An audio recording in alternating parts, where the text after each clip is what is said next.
The morning air in Cedar Valley, Texas, was heavy, heavier than usual.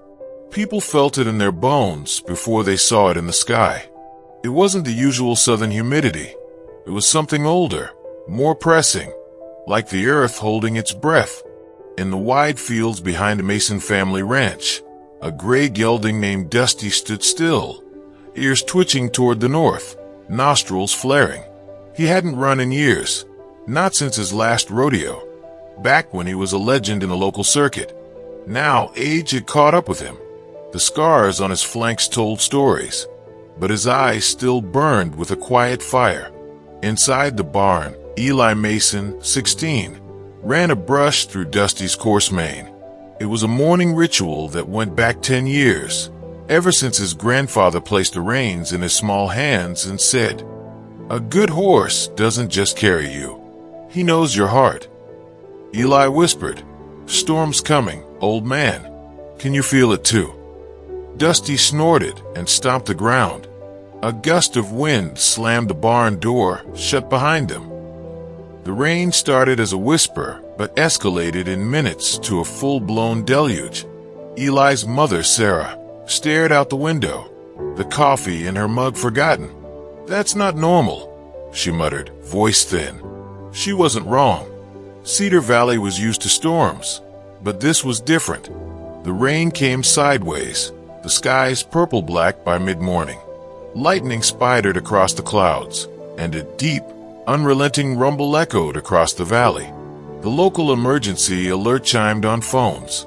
Severe thunderstorm warning. Possible flash flooding. Stay indoors.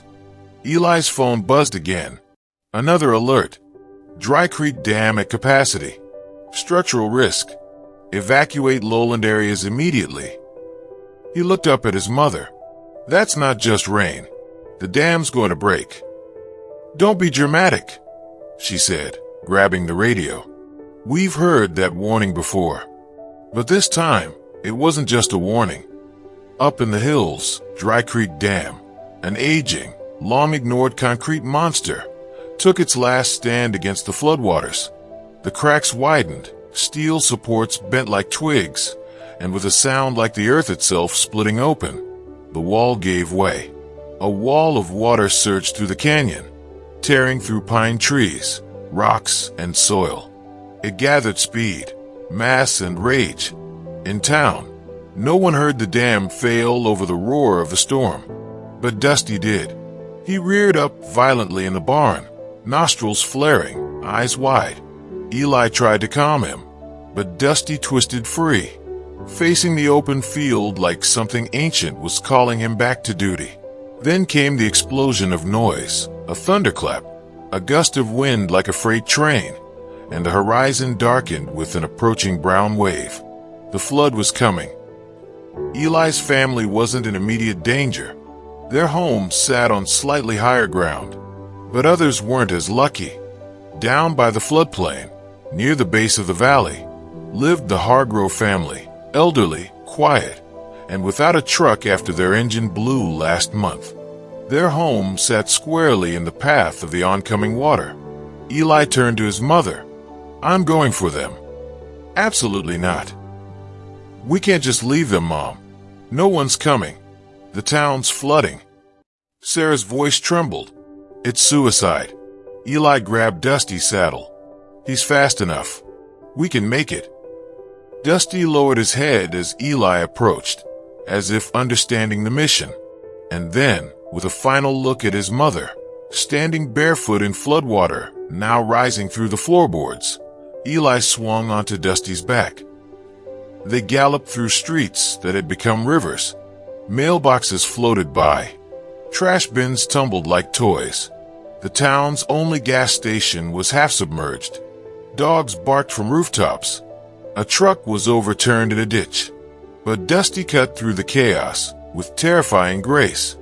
Every hoof beat was a defiance against the water. The Hargrove house came into view just as the flood reached its porch steps. The couple stood there, holding each other. Eli jumped off, yelling, "We've got to go. Now." Mr. Hargrove, half deaf, shook his head. "The truck's gone." We can't walk in this."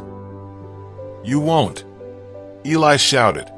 "Dusty will carry you." Mrs. Hargrove hesitated. "He can't carry 3. "He won't have to," Eli said. "I'll walk." Eli led Dusty through knee-high water, the reins tight. His legs nearly swept from under him. Dusty held his ground, even as the current yanked at his legs.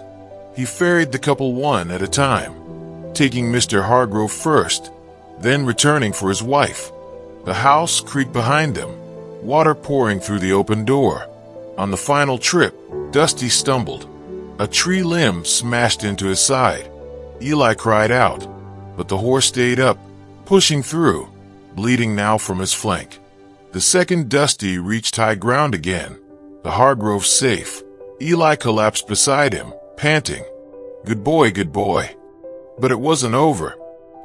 As they looked down the valley, a new wall of water, twice as large as the first, came roaring around the bend. A flash flood within a flood. They had minutes, maybe less. Eli turned to Dusty. "One more run. Just us this time."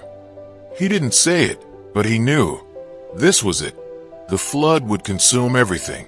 But there was one more home, just behind the school, where a mother and 2 kids had no idea they were now in the direct path of destruction. Dusty didn't hesitate. He lunged forward, pain forgotten.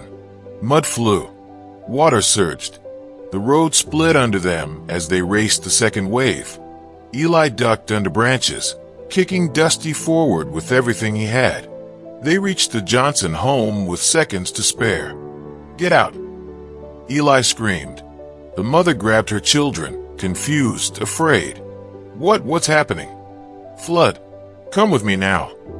There was no time to explain. Dusty knelt low as the mother placed her children on his back. Eli grabbed the mother's hand. "Run!" They sprinted, Eli leading Dusty, the kids clinging to his mane, water up to their chests now. Behind them, the sound grew, a freight train of debris, trees, cars, and death. And then, the climax. A surge of water blindsided them. Dusty lost his footing. The kids screamed. Eli lost the reins. For one terrible moment, Dusty was underwater. Then he rose. With the kid still on his back, he climbed the flooded slope, legs shaking, breathing like thunder. Eli and the mother crawled behind him.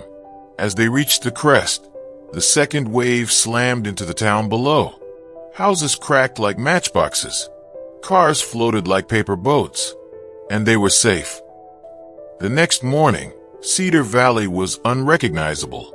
Roads were gone. Trees uprooted. The Hargrove home, the Johnson place, the diner, the post office, destroyed. But in a grassy field above the water line, people gathered, wet, shivering, but alive. And standing among them, his sides bloodied, mane tangled, breathing slow but steady, was Dusty. No statue would ever bear his name. No headline would make national news. But in Cedar Valley, everyone knew.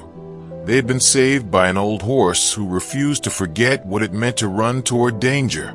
Dusty would never race again, but he didn't need to. He had already won.